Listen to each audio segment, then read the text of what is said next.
So Happy New Year to everyone. And so today it's a great pleasure to have João Guimaraes da Costa here in Lisbon. So I have just a few notes of introduction. João did his PhD at Michigan on searches for new physics, the CDF experiment. He then moved to Harvard first as a postdoc and then as assistant and then associate professor, where in addition to CDF he started working on the Atlas experiment, which is the works on today, and he held multiple roles, including electroweak group and a standard model group convener.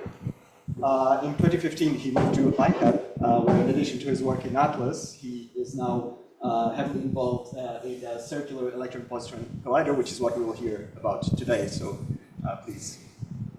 Okay, thank you very much for, is this on, for the invitation? Am I supposed to hear something or not? No, okay. So thank you very much for the invitation, and I'm going to give you an overview of the CEPC.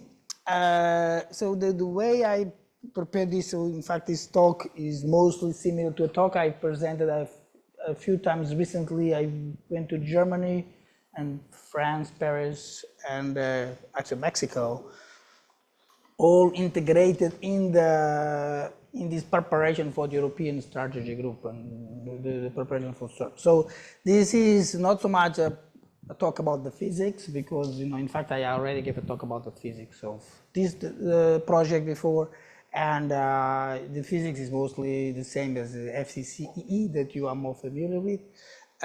So this is more about the actual project and what is the situation in China and what is what we are doing there. So I'll start by giving a short introduction, then tell you about the status of the accelerator and the detector, what's the plan for the near term. There's an upgrade that is the Super Proton-Proton Collider that I will mention also, and then I will have some final remarks. So the CEPC is an E plus A minus, is a Higgs factor, that's the main goal, and the idea is that it will possibly be followed by a Super Proton-Proton Collider.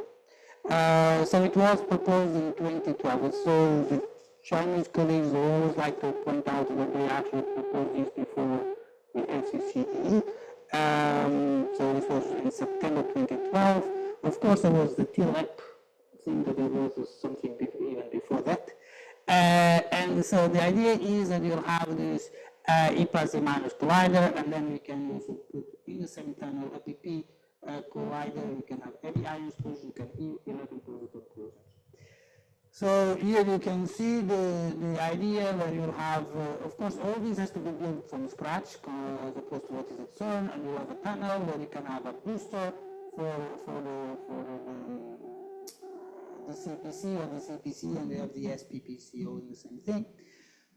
For the CPC, where I'll focus the talk today, we plan to run at the W Higgs mode, 240 GeV. There'll be about 1 million events, now probably with a higher mass more than that, but that's this baseline. Running at the double threshold to measure the mass, and then running at the Z mass, 90 GeV. And so there's a baseline detector which I'll discuss today, and there are upgrade paths that I will mention. Okay. Should I? Okay.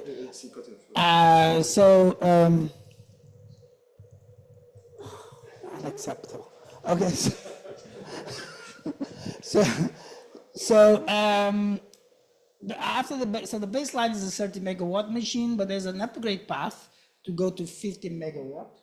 There's also a possibility of running at higher energy. Then you can do 30 bar per production, 30 bar threshold, and then this proton-proton collider. In fact, you see the difference between 100 GeV and 125. This is actually more recently. We think we can go to 125. That seems to be the goal at this point. So the plan of the project to start construction 27, 28, and then deliver physics at the end of 2013. Okay, so what has happened is, as I said, this has been proposed in 2012. There was some big meeting in China to put people together to produce the first, what was called the preliminary CDR, which was in 2015, both for the detector and the accelerator. This was at this time was a 50-kilometer machine. But in fact, when I went to China in 2015, we already, this actual condition for me to go to China was a big 100-kilometer machine. That's the fact. So then we did the CDR. I actually was the editor of this, led this effort for the accelerator and for the fission detector in 2018.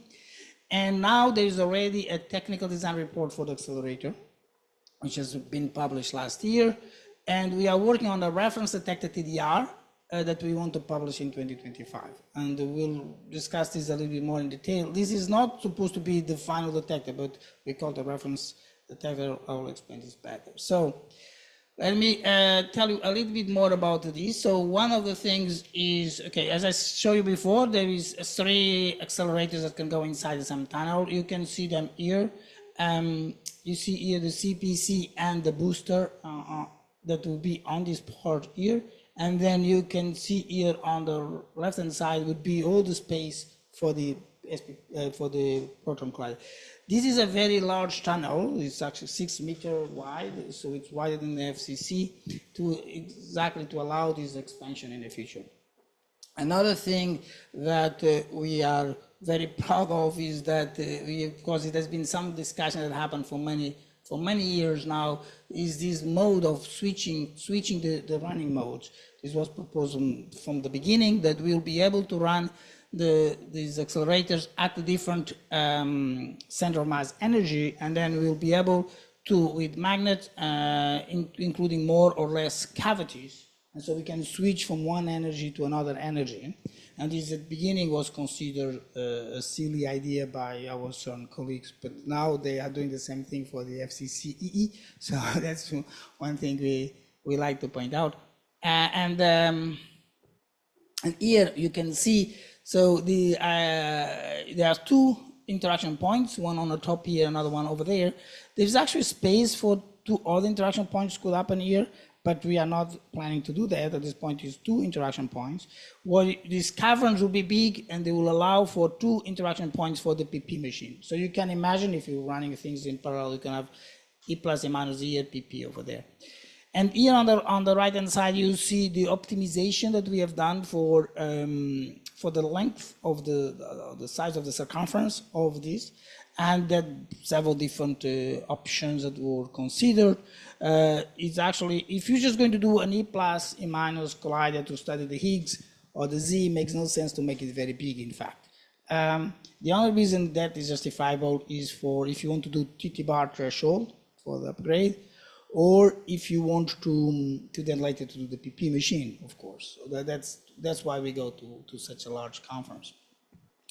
So that's 100 kilometers. I think I pretty much said everything. And so the baseline is 30 megawatts, and then we can upgrade to 50 megawatts, which gives you higher luminosity. And I'll have another thing that I can point out later.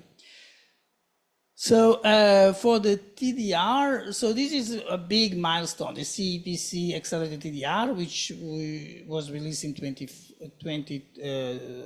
2023 and published last year. This was reviewed in much detail by several committees that actually look in. These are different international committees that reviewed this, and includes a cost estimate for the project. And so this is also one point that is quite relevant. This cost estimate has been reviewed by these committees and is part of the TDR. So if you want to investigate it better, you can go and look at it.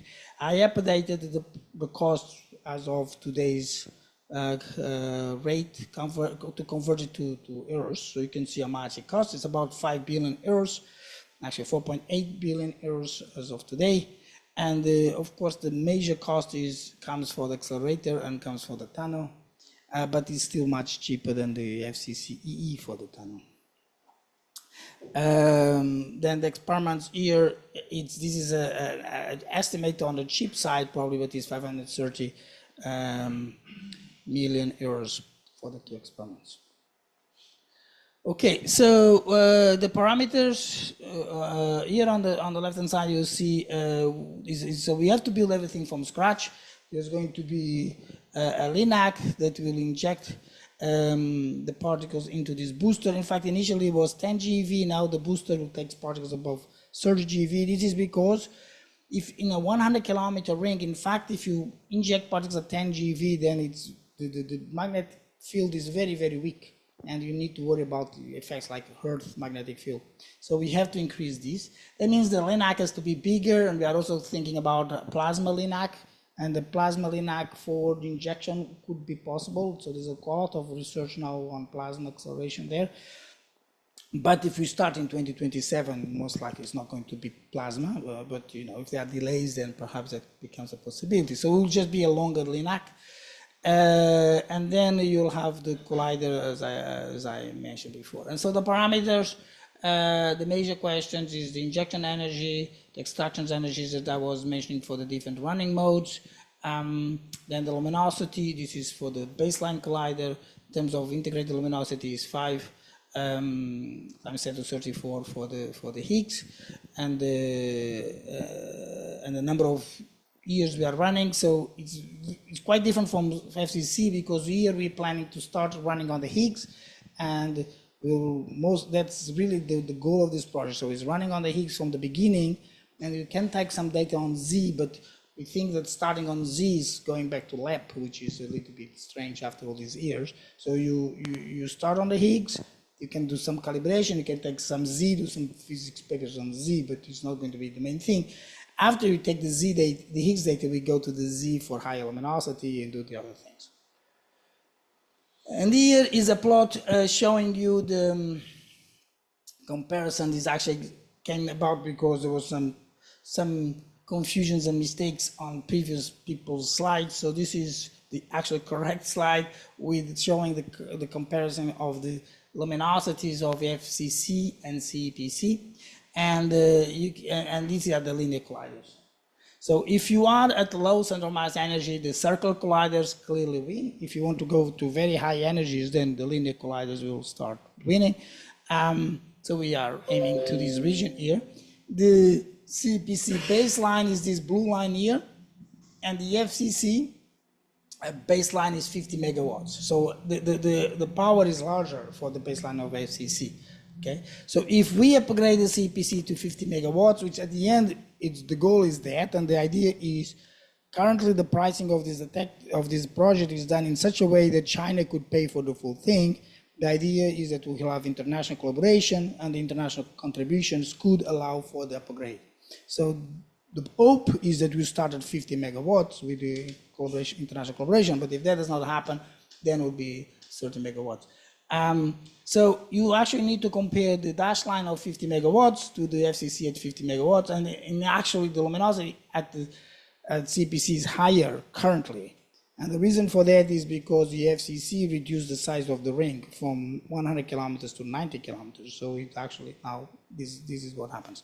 Besides that, the machines are essentially the same thing. Then the other question that is important is that CEPC is talking about 2 interaction points. A lot of people ask why only 2 interaction points, and that's, we don't believe we have enough people to do 4 experiments.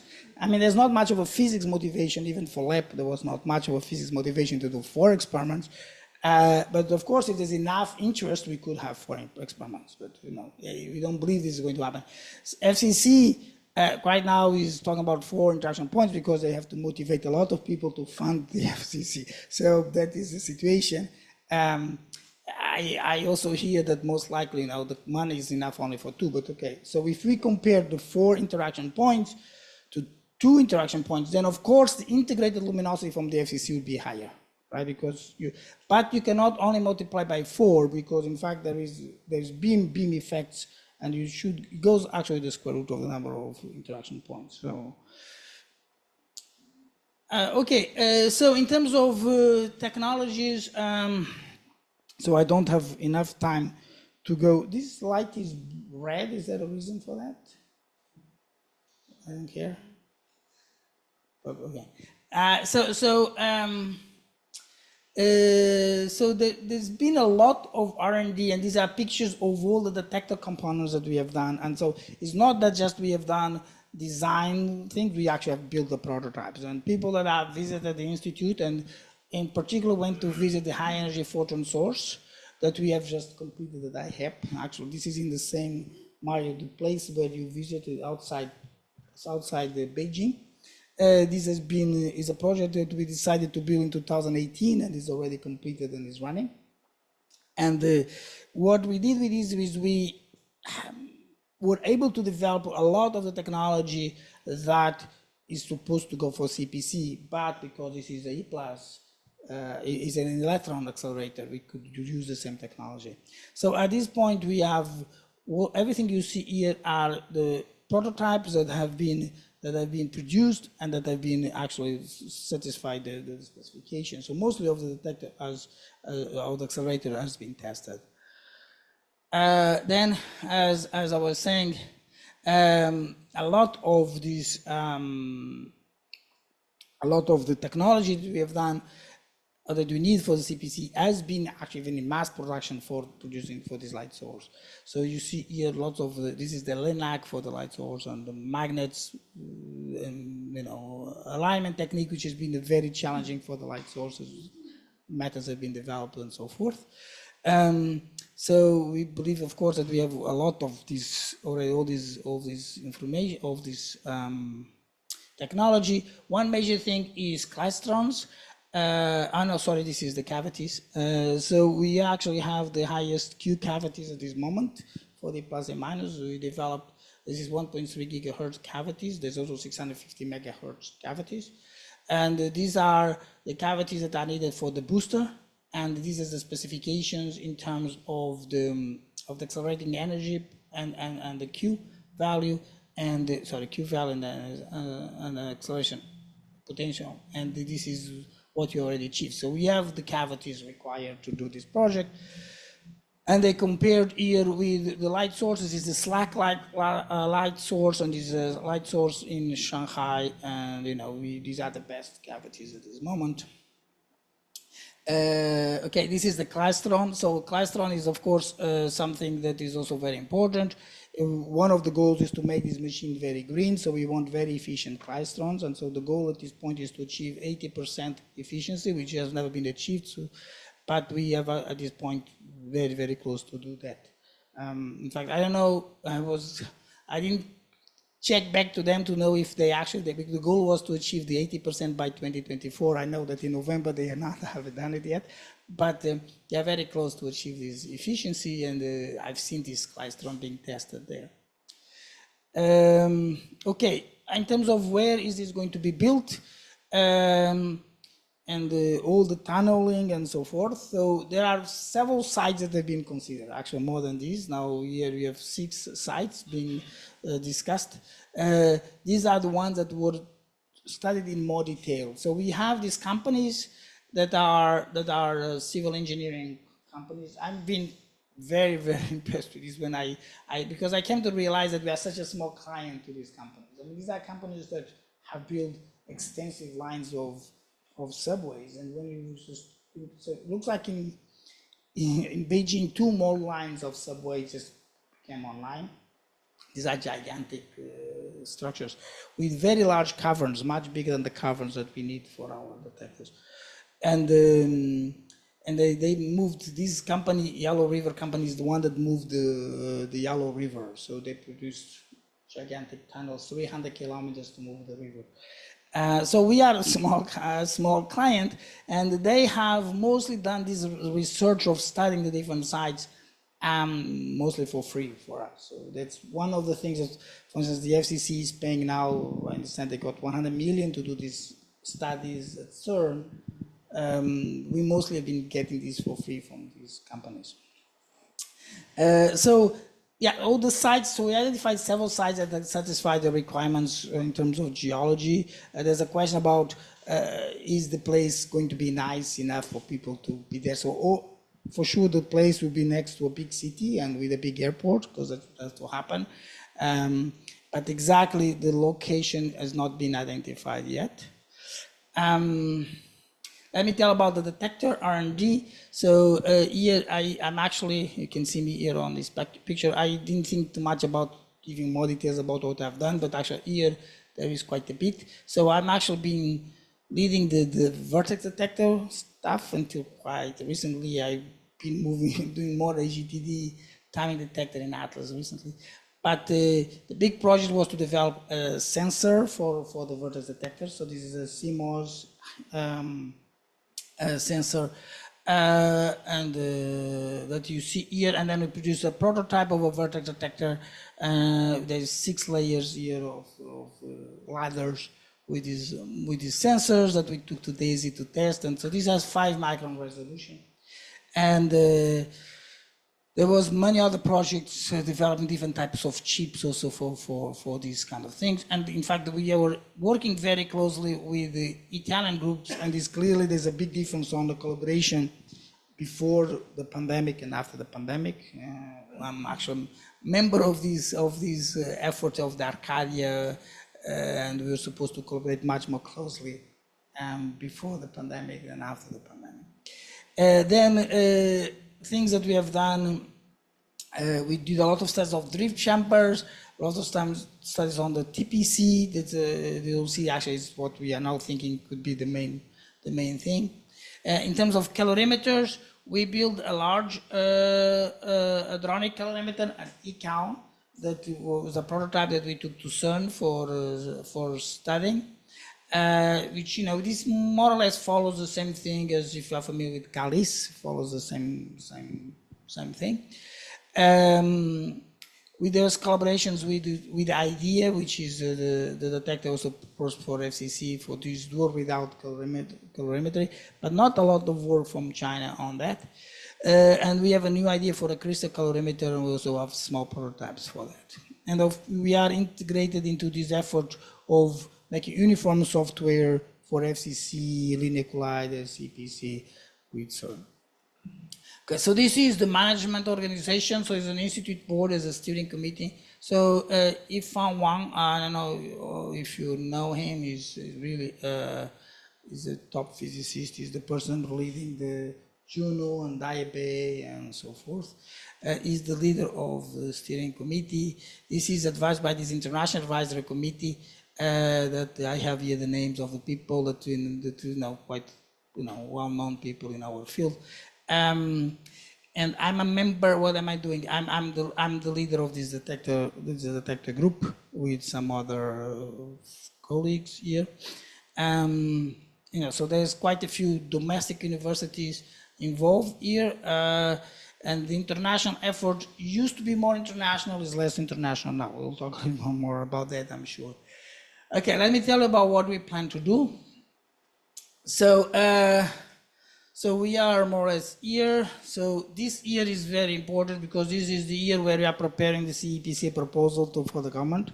So we are supposed to present this proposal by the end of the year. And the project is supposed, we have a chance of getting it approved towards the end of the year, beginning of next year, when they have the big meeting in China, to decide the 15th 5-year plan. So in China, everything is decided in 5-year plans.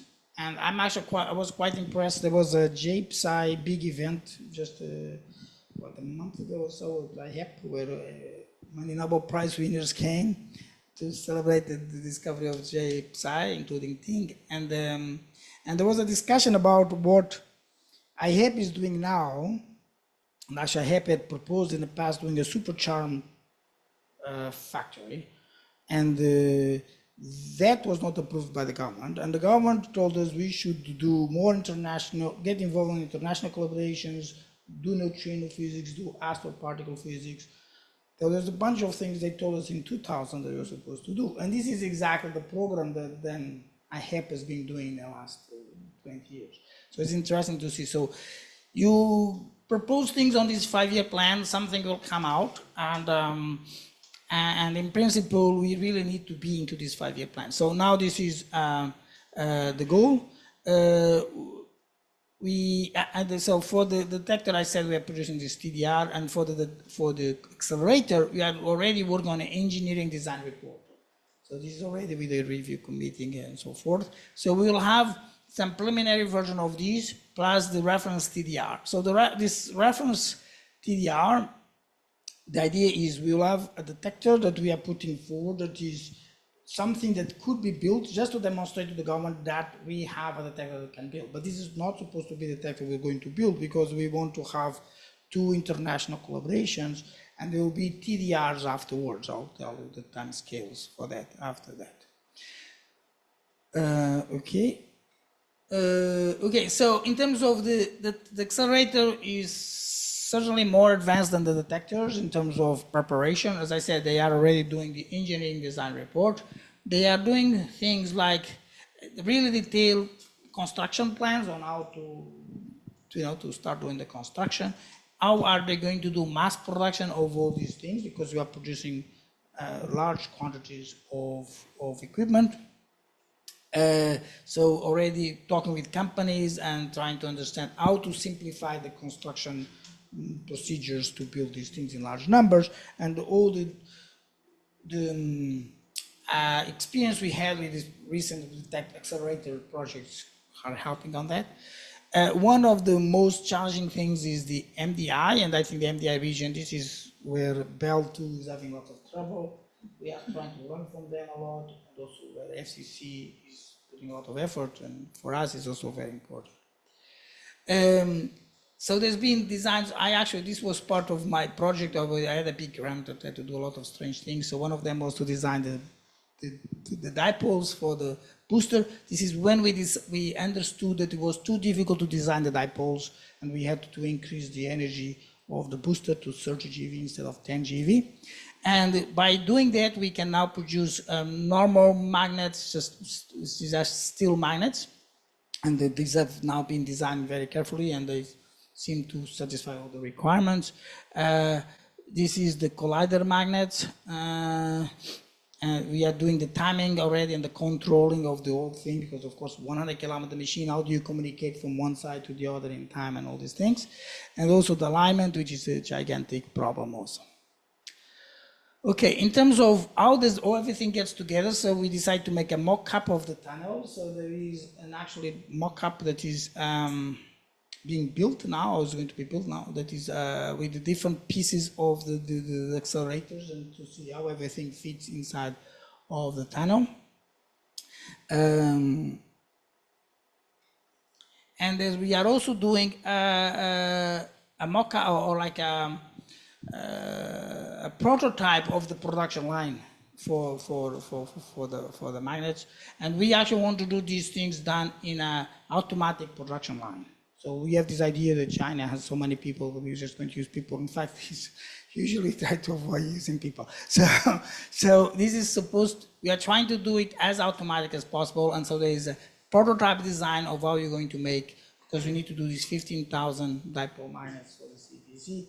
And so the plan is to do this pilot infrastructure with all this automatic thing in 2025. Okay, and then this is for this actually was also part of my project, which is this neck coating. This is actually sputtering. They were very surprised I knew about sputtering, but that was part of my undergraduate work. Right, they were using, so this is using sputtering techniques to deposit this neck coating into the vacuum chamber. So it's 200 kilometers of vacuum chambers that you need to, because there are 2 tubes that you need to coat. So again, automatic production line, and this is being pilot. We are producing this infrastructure to demonstrate we can do it. There's also a lot of work going into thinking about sustainability issues. I don't think that the effort, the highlights that have been putting forward on FCC, people are putting a lot of on these. We certainly in China things are much more quiet, but clearly, for instance, the major thing for me is that we have been pushing for these very efficient klystrons. Not really. We understand that they have to be efficient, so because we understand we have to save power. And that the major thing is you need to make it as low power as possible, right? So that's the major thing. But there's quite a lot of work that is described specifically on the TDR regarding trying to save energy on the running of the detectors, of the accelerator. and specific projects. One interesting thing is this is actually for the light source. We already have the old buildings are covered by solar panels, for instance, and we're actually producing power give back to the grid from these solar panels.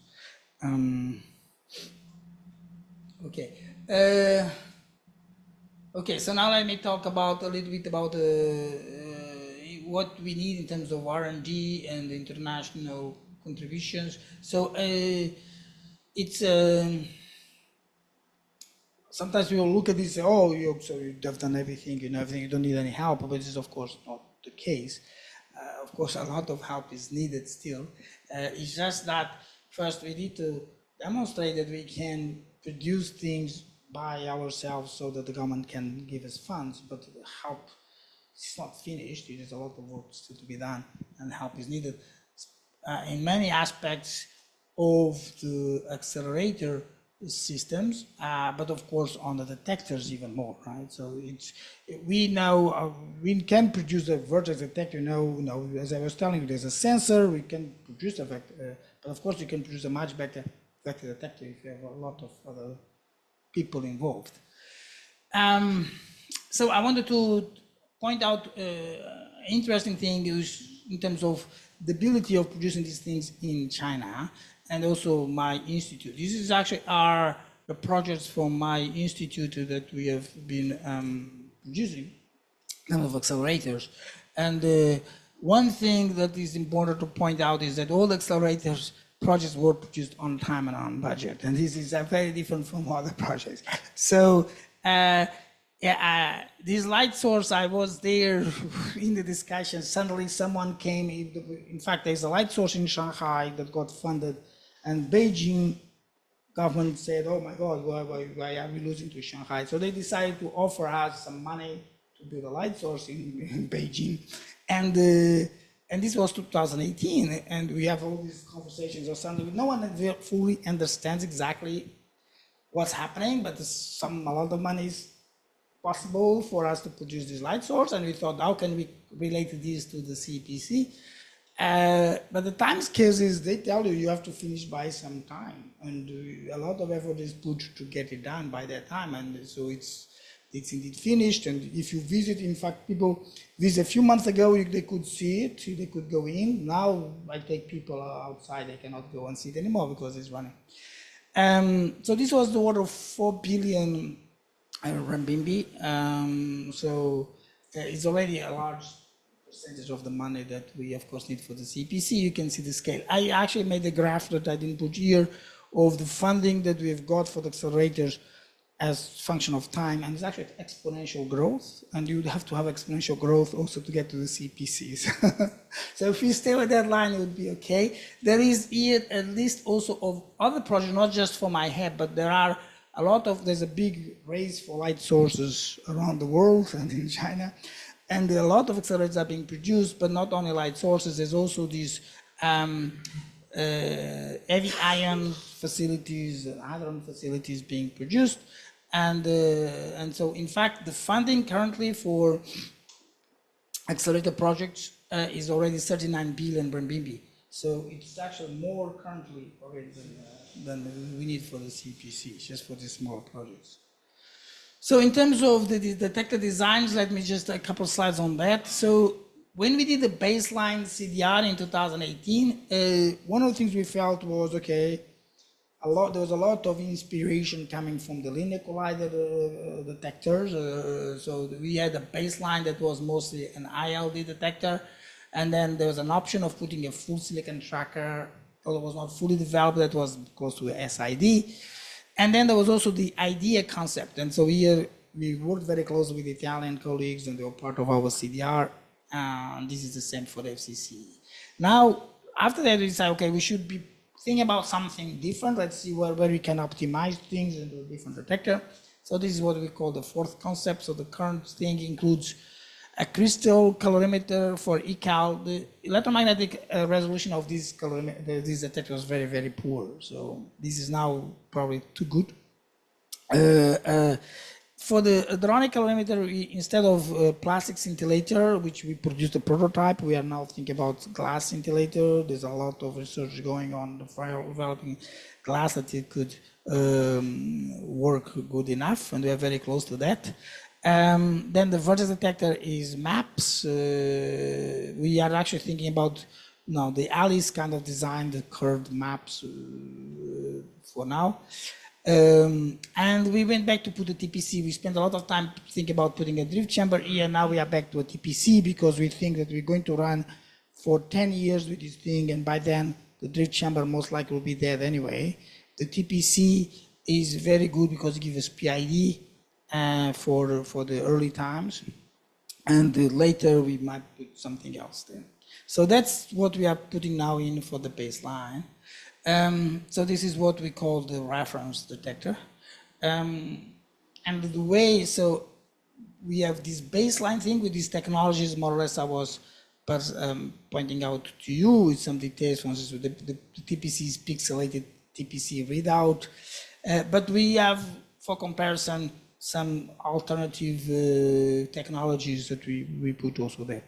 And of course, all these technologies will require more help from people, and I do think that China has the capability of producing these detectors, but for sure they'll produce better detectors. There will be more people involved, and that is clear.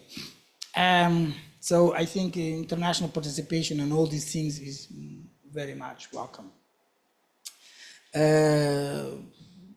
Yeah, and of course, here some of the technology we are putting here for this baseline detector are actually quite challenging, and so one of the criticisms is that perhaps can we really start building this detector as soon as we claim we are going to start building it? And just to give you an idea of how China has been involved in terms of contributions to detectors for this is a thing for the LHC, and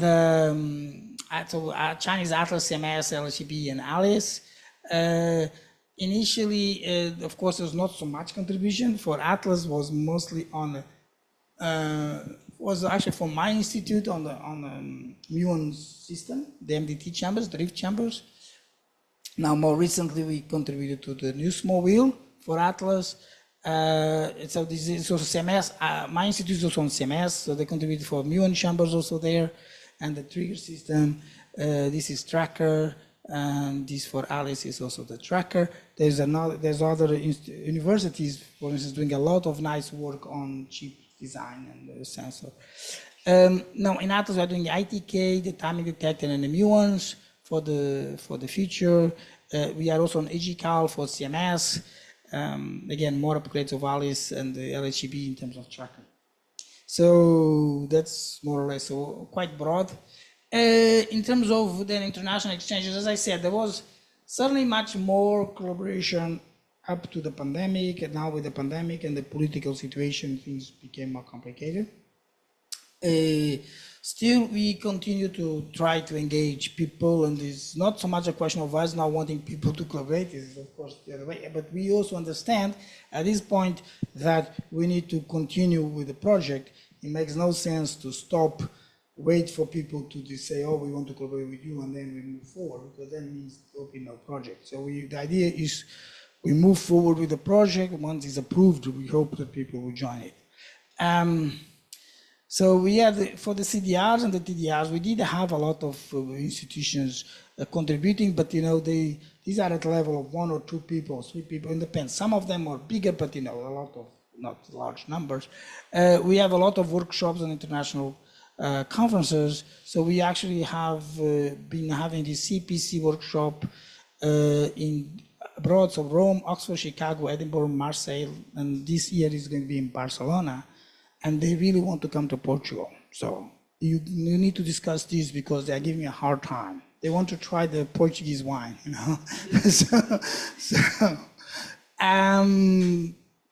So this is just, just pointing out that the TDR had international collaboration, the CDR had international collaboration, and these are the pictures of the different international workshops. Okay, there are some MOUs. So we, of course, we are not doing the same thing as CERN is doing. I think CERN is being very aggressive, pushing people to sign MOUs and negotiating with people things. With us is mostly if you want to join and sign an MOU, you can. If you don't want to sign an MOU, you don't. I mean, it's all up to you what you can do. In this moment, we have 27 agreement MOUs related to CEPC. They are mostly listed here. The last one is with Mainz University. And typically these MOUs have some, for instance, they are in work on BESS. There's quite a few institutions from Germany on BESS. And they're very interested in polarization, so they're working on this. That will be for the CEPC polarization. And okay, yeah. So this is just the last workshop that we had was in October, or just to give you an idea, 450 people. So this is about the same number as FCC. In fact, it's not so much different. But yes, there was less attendance of international people in person as in the past, but there were a lot of international people on Zoom. And then we have this international committee. So this is the International Accelerator Review Committee. You see here the number of people. As you can see, there are people from CERN, there are people from KEK, and from all the different main labs. And this is the last meeting was in September, and they are reviewing already this engineering design report. And so they already gave comments, and these are being implemented. And this is the light source. The building for the light source is beautiful. It's very, very strange. Now we also have the same kind of thing for the detector International Review Committee. That's called IDRC. We had a meeting in October. So here a list of the people from the different institutes that are also working with us to review the detector. There is some. So there's a lot of companies that are working with us on the different aspects, and this is a list of the companies from China and potential companies from abroad. But there's actually some companies that already got involved. So this is the ones over here. So I think I have. So there's Teledin, Pfeiffer, and there's a few companies from abroad that are actually already contributing and getting involved.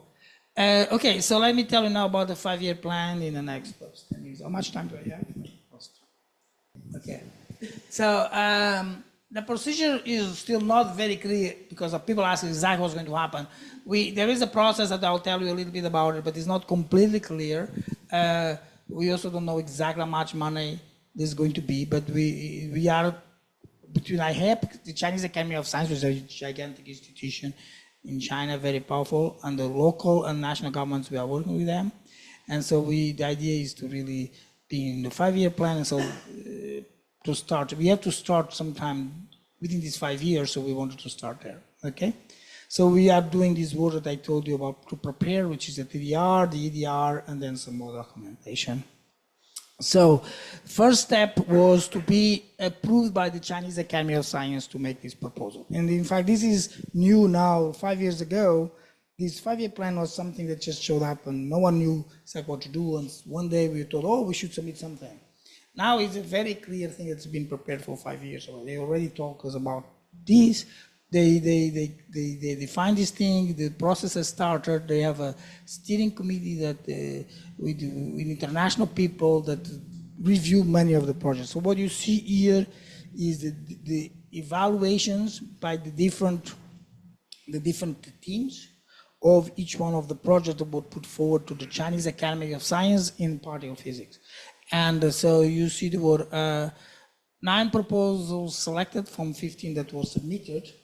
And you can see CEPC was ranked the highest one from the different teams, the different groups.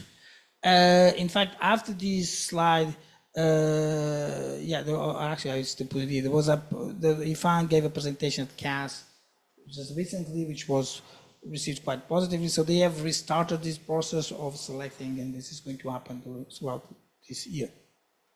Oh, and people ask also about the Super Tau Charm. If you heard about that, that's another big project that is being proposed in China, but it's a factor of 10 smaller than the CEPC. And so the ranking of that here is much smaller than the ranking of CEPC.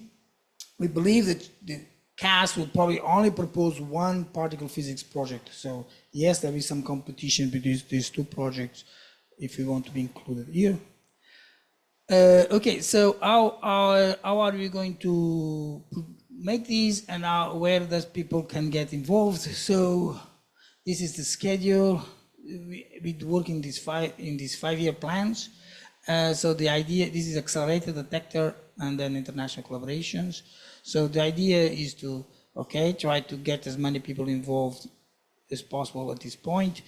And once it's going to get approved in 2025, we would plan then to have TDRs a little bit around 2027. So this would be something around here. The year what I have is the reference detector TDR.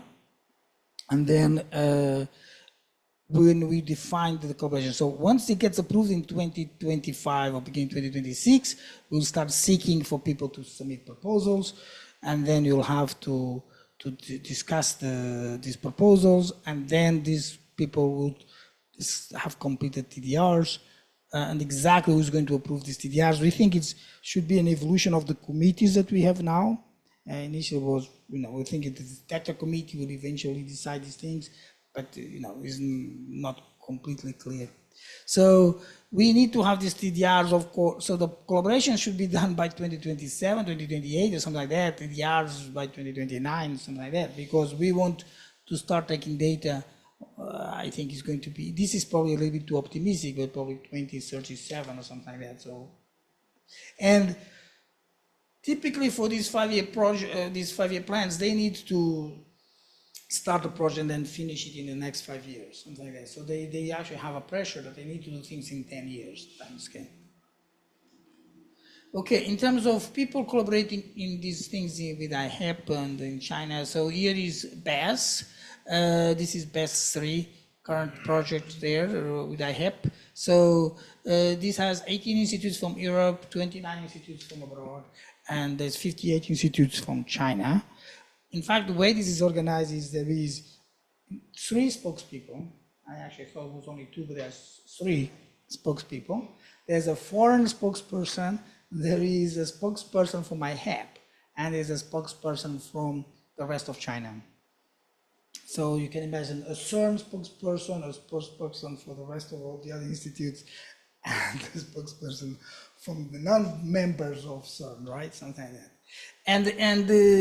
But it seems to work very well. I mean, from what I talked with very friends with the foreign spokesperson, which is a German person, it seems like everything works fine. Okay. And this is Juno. So Juno is 300 collaborators, 74 institutes. In fact, here, the majority of the institutes are from abroad. I put here, there's 32 institutes from China, 24 from Europe, 18 from the other people. Of course, the ES is just starting now, but there's a lot of international cooperation. Juno, in fact, was similar situation as we are talking about for CEPC. It was also approved by China, and then people from abroad start trying.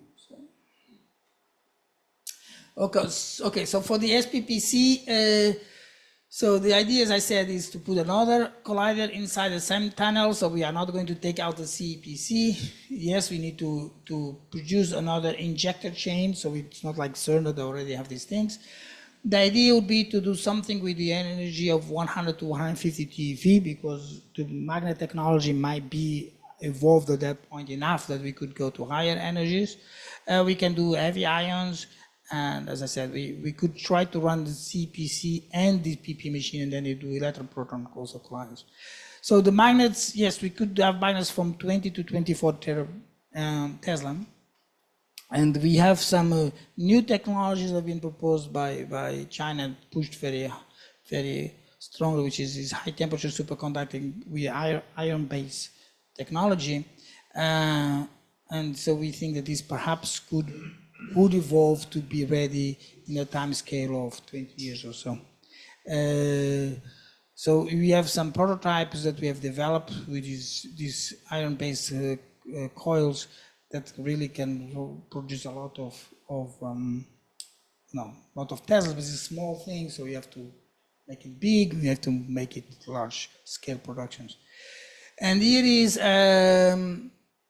another type of magnets. So we actually are doing these magnets that are mixed, two technologies of superconducting that we put together, and we can achieve, actually we're close to achieve 16 Tesla. Again, I have to check if we already have done this, because the goal was to do it by the end of last year. We actually went up to 14 Tesla, and there was an accident with the magnet, so they had to rebuild the magnet. But we are also collaborating. But this is actually more advanced than the project now at CERN. So this is actually quite impressive. And we are also producing magnets for the High Luminosity LHC. These are the CCT magnets, some of the magnets for the beam next to the interaction points. Okay, so just to conclude, so the CEPC is trying to prepare for this 5-year plan approval. We are on this engineering design report for the accelerator, which goes up to 2027, where then it will start the construction. The reference CDR is supposed to be finished by June 2025. We need this documentation to then apply for this 5-year plan thing. We aim to start around these dates and to start having physics by the end of 2030.